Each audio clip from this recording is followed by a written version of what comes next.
This was absolutely accurate because the next thing that happened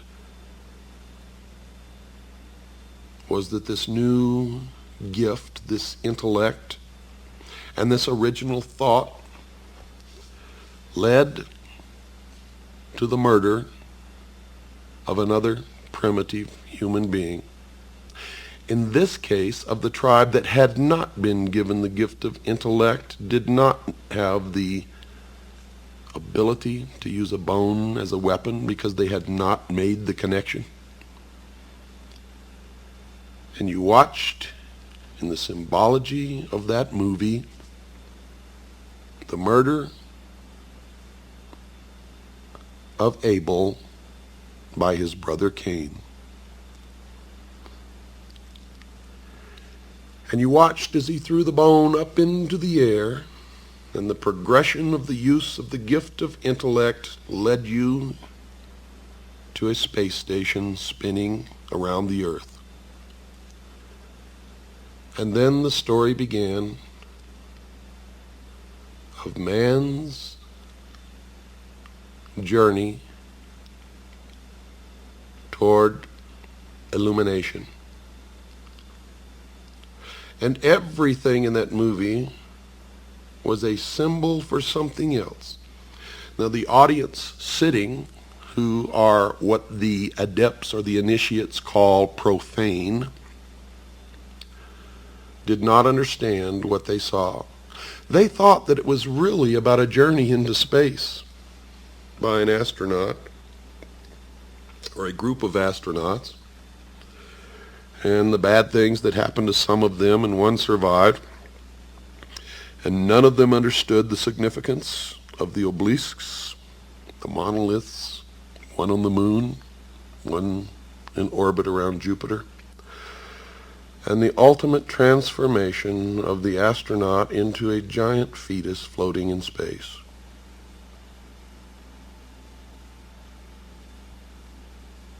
And to tell you the truth, when I first saw the movie, I didn't really understand it either, but I knew that there was something of such import there that I needed to know, that I never stopped studying until I found out. And of course, one discovery leads to another. And every time I answered a question, 100 more popped up, until I reached a point, dear listeners, where I realized that if I studied for the entire rest of my life, there is not enough time in my life to learn what it is that I need to know. But I have learned enough along the way to impart some of my knowledge to you, and maybe you can help me find the ultimate truth that all of us, ultimately learn to look for.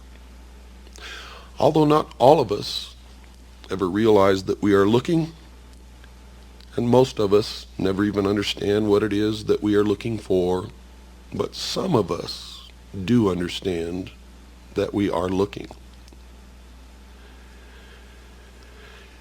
The adepts or the initiates, the priesthood of the mystery school, believe that they have found it and that they know all of these things. And I'm not really sure that they do. Because in my search and my ultimate illumination, and yes, I have become, to a degree, illumined or illuminated. I have discovered that I am more illuminated than most of those who have gone through the process of initiation in the mystery schools and believe that they know more than I do. And it's not true. I have surpassed them by so far, and they believe that they are so far ahead that it has become difficult for me to place myself in any kind of logical progression along a path that I am following, and I know not where it will ultimately lead.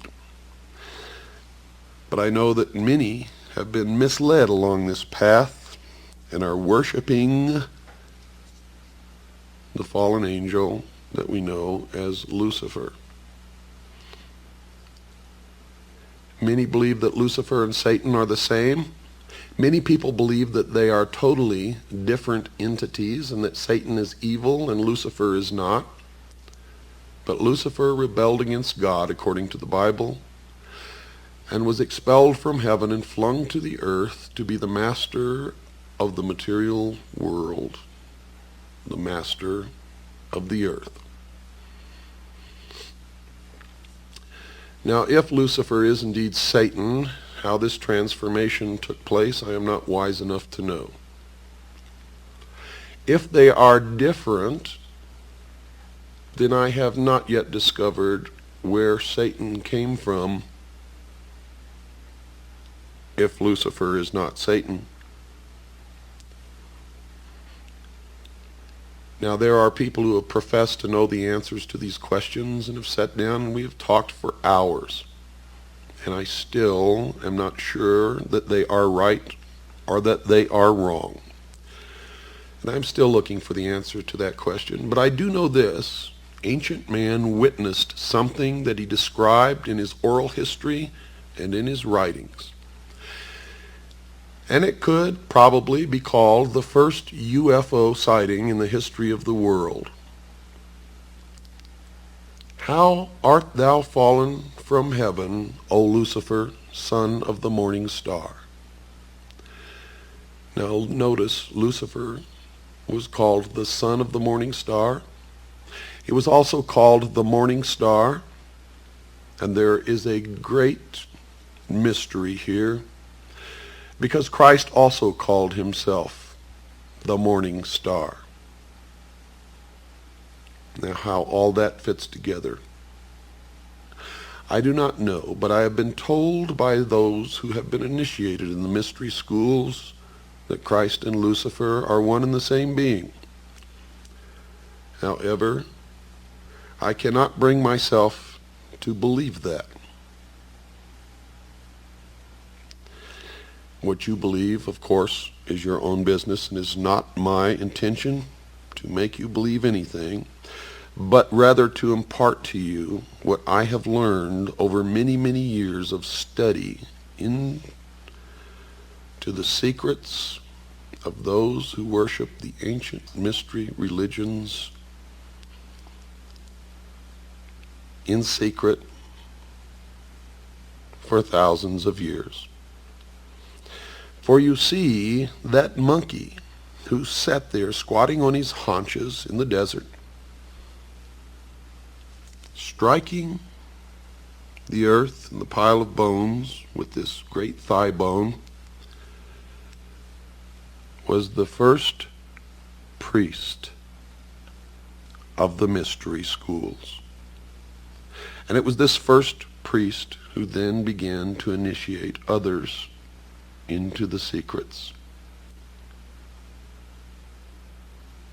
And they are the ones who have been responsible, according to my research, for most of the scientific developments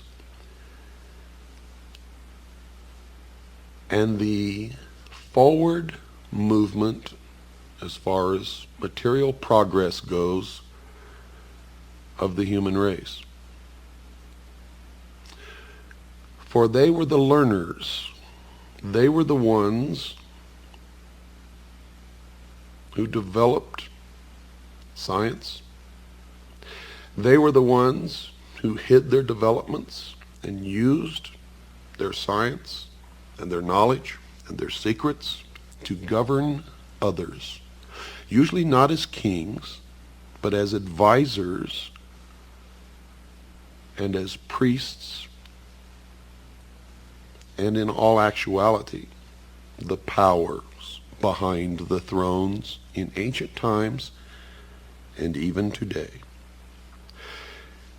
They have ruled from the shadows, you see, and they call themselves the guardians of the secrets of the ages.